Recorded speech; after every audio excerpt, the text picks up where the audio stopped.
My name is Gloria Jenkins. I'm 61 years old, and last Tuesday, my nephew Terrence walked into my house wearing $300 sneakers to ask me if he could borrow $200 for his electric bill. The audacity was so thick I could have cut it with a knife and served it for dinner.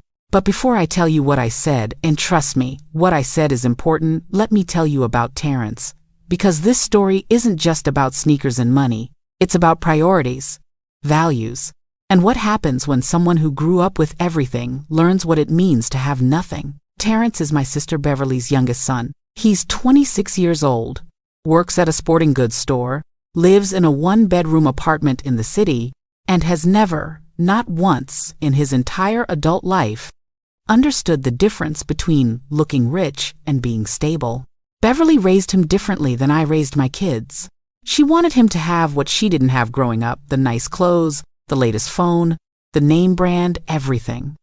She worked herself to the bone to make sure Terrence never felt poor, never felt less than, never had to wear hand-me-downs or shop at thrift stores like we did as kids. The problem is, Terrence took all that and learned exactly the wrong lesson. He learned that looking good matters more than doing good, that image is everything and substance is optional. That as long as you're wearing the right brands, driving the right car, and posting the right pictures, you're winning at life. Meanwhile, his lights are about to get cut off. I've been watching this pattern for years. Terrence would get his paycheck and immediately buy the latest Jordans, the newest phone, a designer jacket. Then, 2 weeks later, he'd be eating ramen noodles and asking Beverly for money to cover his rent. Beverly would give it to him. Every single time. He's still young, she'd say. He's learning. He's 26, I'd counter. When exactly is the learning supposed to kick in? But Beverly couldn't see it. Or maybe she didn't want to see it. Her baby boy needed help, and she was going to help him, even if it meant enabling the exact behavior that kept him broke. Then Beverly had a stroke 6 months ago. She's okay now, recovering well, actually, but it scared us all. And it meant she couldn't work for a while, couldn't be Terrence's personal ATM anymore. The Bank of Beverly was officially closed for renovations, which is how Terrence ended up at my door last Tuesday. I was in my garden when he pulled up. I heard the car before I saw it, bass thumping so loud my tomato plants probably felt it. He got out wearing a fresh white t-shirt, designer jeans with the tags still visible on the pocket, a gold chain that caught the sunlight, and those sneakers. Those beautiful, pristine, absolutely ridiculous $300 sneakers. They were limited edition something or others. I know because my grandson had shown me a picture of them on his phone 3 weeks ago, lamenting that he couldn't afford them. My grandson, who's in college, who works part-time, who actually has his priorities straight. "Auntie Glo," Terrence called out, all smiles and charm. "You looking good. That garden is thriving." "Thank you, baby," I said, standing up and wiping my hands on my apron. "What brings you by?" He gave me a hug, and I could smell his cologne, expensive, overpowering, the kind that costs more per ounce than my grocery budget for a week. "Can't a nephew just visit his favorite aunt?" "You can," I said. "But usually when you do, you need something. So let's skip to the part where you tell me what it is." He laughed, but it was nervous. "Auntie, you know me too well. I've known you since you were in diapers. Come on inside. You want some lemonade?" We went into the kitchen, and I poured us both glasses of the lemonade I'd made that morning. Real lemons, real sugar, the way my mama taught me. None of that powder mix nonsense. Terrence sat at my kitchen table, and I noticed he was bouncing his leg. Nervous habit. He did it as a kid whenever he had to tell his mama he'd gotten in trouble at school.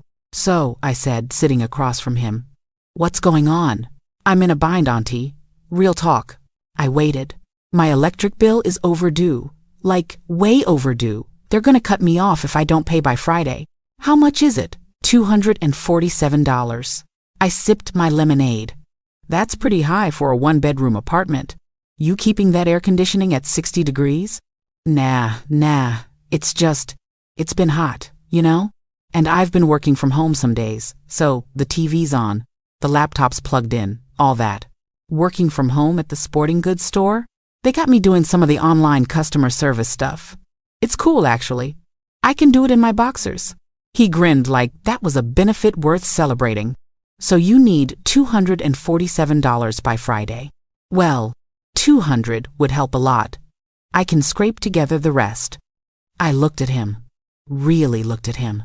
The fresh haircut that probably cost $40. The gold chain that definitely cost more than $40.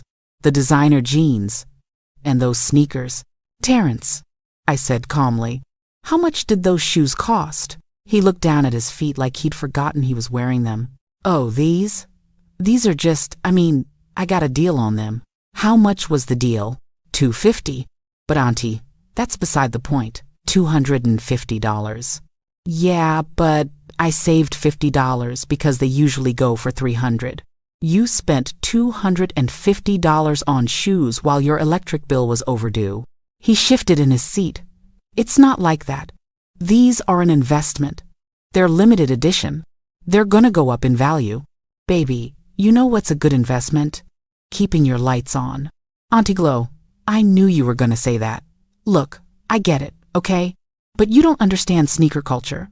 These aren't just shoes. They're collectibles. I could sell these for $400 in a few months. So sell them now and pay your bill. I can't sell them now. They're not at peak value yet. Plus, I haven't even worn them enough. You gotta break them in first. Make sure there's no creasing. I held up my hand. Stop.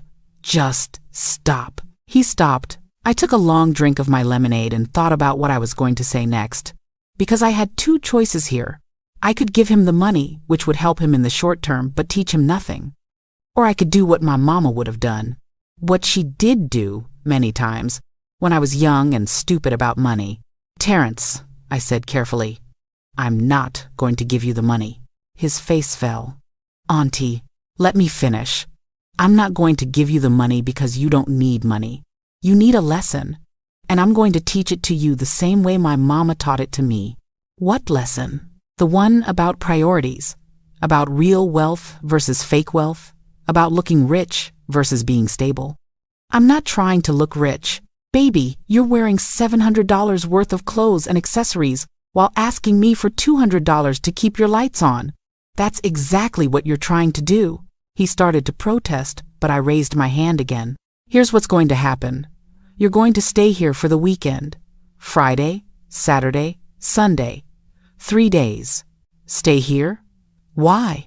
Because I'm going to show you how I live, how I manage my money, how I've kept this house running for 32 years without ever having my lights cut off, my water shut off, or my credit ruined. And at the end of 3 days, if you still want to borrow that money, I'll give it to you. No questions asked. He looked confused. That's it? I just hang out here for a weekend? Not hang out. Learn. You're going to do what I do, live how I live, and see how someone on a fixed income manages to keep everything running without wearing $300 sneakers. But I got plans this weekend. You got plans to sit in the dark in your apartment if you don't figure this out. So what's it gonna be? He thought about it for a long moment. Then he sighed. Okay, I'll do it. But Auntie, I'm telling you, I already know how to budget. This is just a one-time thing. I smiled. We'll see about that. Friday morning, Terrence showed up with a duffel bag, his phone, and an attitude that said he was humoring me. He was still wearing expensive clothes, still had that chain on, still had those sneakers. First thing, I said, go put on some clothes you don't mind getting dirty. Why? Because we're going to work. He came back down in basketball shorts and an old t-shirt, though I noticed the shorts were designer, and the t-shirt probably cost $40 at some trendy store. I handed him my car keys. We're taking your car? He asked. We're taking my car, I corrected, and you're driving. First lesson, transportation. My car is a 2008 Honda Accord. It's not pretty. It's not new. It's got 180,000 miles on it and a dent in the passenger side door from when I backed into a pole at the grocery store 5 years ago.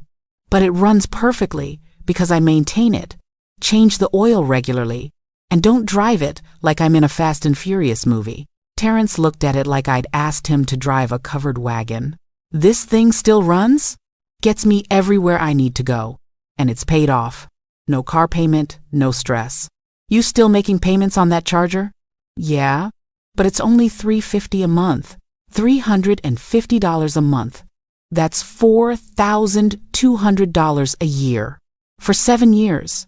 You know how much you're paying for that car? He calculated in his head. I watched him realize the number. $29,000 for a car that'll be worth maybe $12,000 by the time you're done paying for it. That's called being upside down on a loan. That's called poor financial planning. But I needed a car. You needed transportation. There's a difference. Get in. We got errands to run. Our first stop was the grocery store.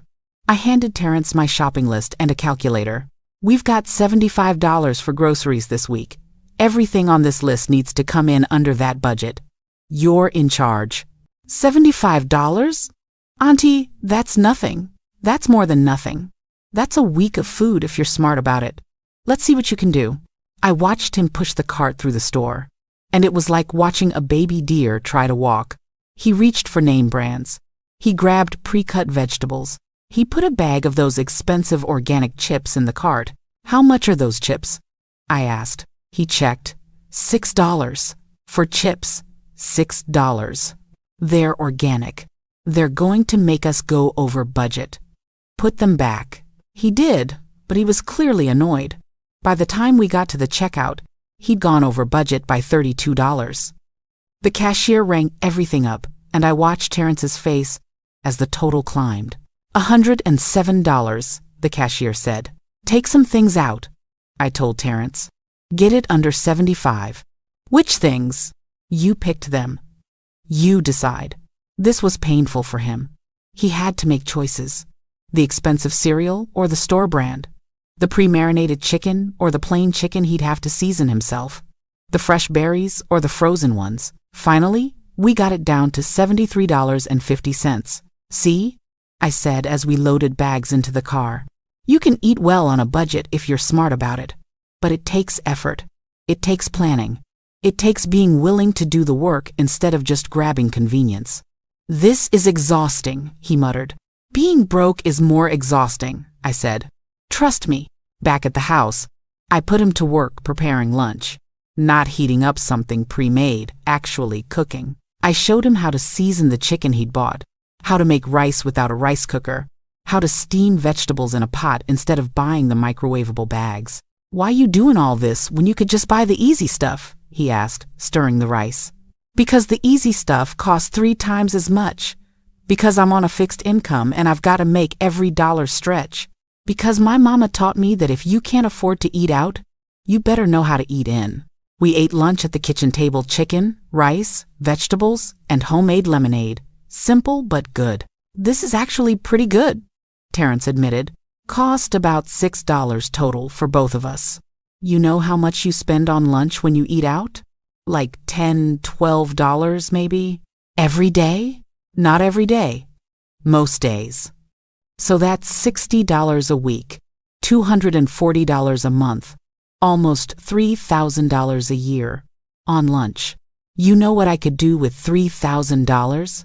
He didn't answer. After lunch, I handed him my bills. Lesson 2. Understanding where money actually goes.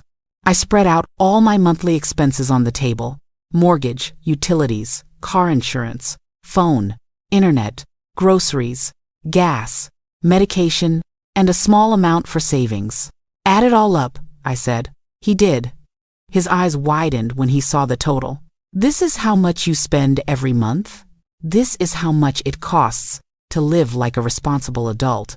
Now, I'm going to show you my income. I showed him my pension and Social Security statements. I bring in about $3,000 a month. My expenses are about $2,500. That leaves me $500 for unexpected costs, savings, and occasionally treating myself to something nice. That's how I've lived for 32 years without ever being late on a bill. But you don't have any fun, he said. I have plenty of fun. I just don't confuse fun with spending money I don't have on things I don't need. You know what's fun? Not being stressed about money. not getting calls from debt collectors, not sitting in the dark because your lights got cut off. He was quiet. "Now you," I said.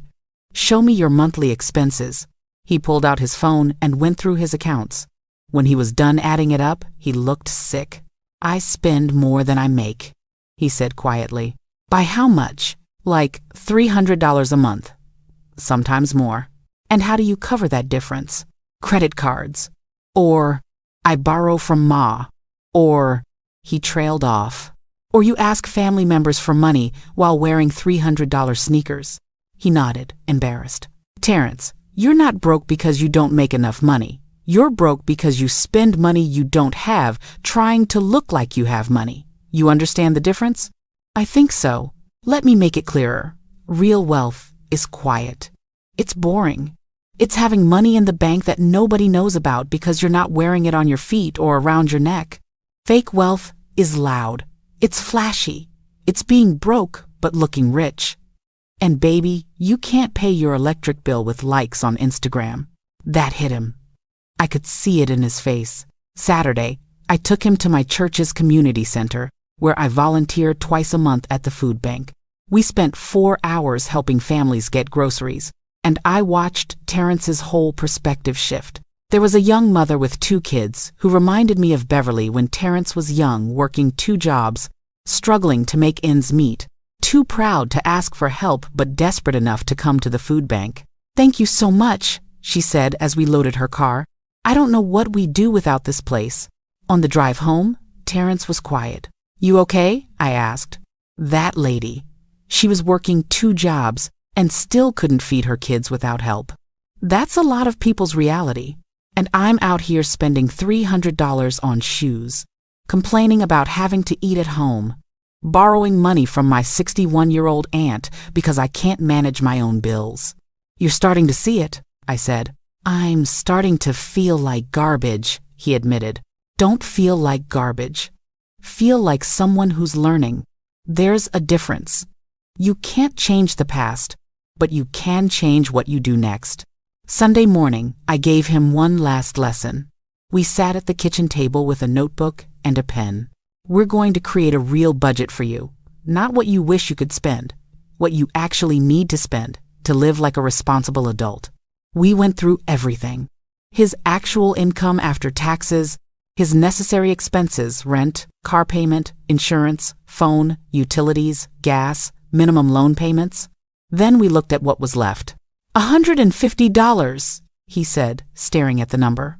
$150 a month for food, entertainment, clothes, emergencies, and savings. That's your reality right now. I can't live on that.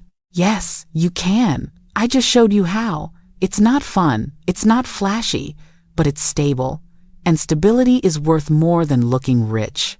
He stared at the budget for a long time. "I've been doing this all wrong," he said finally. "Yes, you have, but you're 26. You've got time to turn it around." "How do I start?" "First, you call the electric company and set up a payment plan for that overdue bill. They'll work with you if you're honest with them. Second, you stop buying anything that's not on your budget for the next 3 months. And I mean anything. No new shoes, no new clothes, no eating out unless someone else is paying. 3 months? 3 months. That's how long it takes to break a habit and build a new one. You do that, and I promise you'll start seeing a difference. What if I mess up? Then you start again. But Terrence, you've got to want it. You've got to be more committed to being stable than to looking successful. Because right now, you're choosing image over reality, and that only ends one way." He nodded slowly. "Can I still borrow the money? You said if I still wanted it after this weekend, you'd give it to me." "I did say that. Do you still want it?" He thought about it for a long moment. Then he shook his head. "No, I'm going to call the electric company tomorrow. Set up a payment plan like you said, figure it out myself." I smiled. "That's the first smart financial decision I've heard you make in years." "Auntie Glow?" "Yeah? Baby? Thank you for not just giving me the money, for making me see what I've been doing wrong.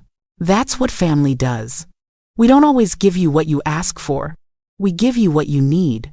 He stood up and hugged me. "I love you. I love you too. Now go home and put those $300 shoes on eBay. Get what you can for them and put it toward your bill. But they're gonna be worth. I gave him a look. Okay, yeah, I'll sell them. That was 3 months ago. Terrence hasn't bought a single pair of expensive sneakers since. He sold the ones he had, got $220 for them, which he used to pay down his electric bill. He still drives that Charger, but he's looking into refinancing the loan to get a better rate. He eats at home 5 days a week and brings lunch to work instead of eating out. Last week, he called me excited because he'd saved his first $500 in an emergency fund. $500, Auntie? I've never had that much in savings in my life. How does it feel? I asked. It feels safe, like I can breathe. That's what real wealth feels like. Not flashy, just secure. He's not perfect. He still slips sometimes. Last month he bought a $70 shirt he didn't need, then felt so guilty he returned it the next day. But he's learning. He's trying. And most importantly, he's starting to understand that the way you look doesn't determine your worth, the way you live does. Beverly's proud of him. She called me last week to say thank you. I should have done what you did years ago, she said. I was so focused on making sure he didn't feel poor that I never taught him how to be stable. You did what you thought was right, I told her. But sometimes loving someone means letting them struggle, letting them feel the weight of their choices. That's how they learn. He's a different person now. He's the same person. He's just finally learning what matters. Yesterday, Terrence came by to help me with my garden. He showed up in old jeans, a regular t-shirt, and sneakers he'd bought at Target for $25. Look at you, I said, grinning. Almost like a regular person. Regular people don't stress about their lights getting cut off, he said. Regular people sleep at night. I'm trying to be regular people. We planted tomatoes together, and he told me about his new goal, saving enough for a down payment on a small house. Not a big house, he clarified. Just something small, something I can actually afford, something stable. That's smart thinking. I learned from the best. He paused, then added, You know what's wild? My coworkers keep asking me why I'm not buying the new drops anymore, the new shoes, the new fits. And I told them the truth. I'm choosing stability over style. You know what happened? What? 2 of them asked me for advice. Said they're tired of being broke too. I sent them to you. I laughed. Baby, I'm not running a financial literacy course out of my kitchen. Maybe you should be. You changed my whole life in a weekend. I didn't change your life. I just showed you what you already knew deep down. You did the hard part you chose to change. He smiled and went back to digging. And I thought about how pride isn't what you wear on your feet. It's what you build with your choices. It's having lights on, food in the fridge, and money in the bank when emergencies hit. It's knowing that you're not living above your means or below your potential. You're living exactly right for where you are, with a plan to get where you want to be. And that's worth more than all the $300 sneakers in the world. Like this video if it touched something in you. Subscribe if you want to hear more stories about what it means to be human, to be family, and to choose love even when it's complicated. I'll see you next time.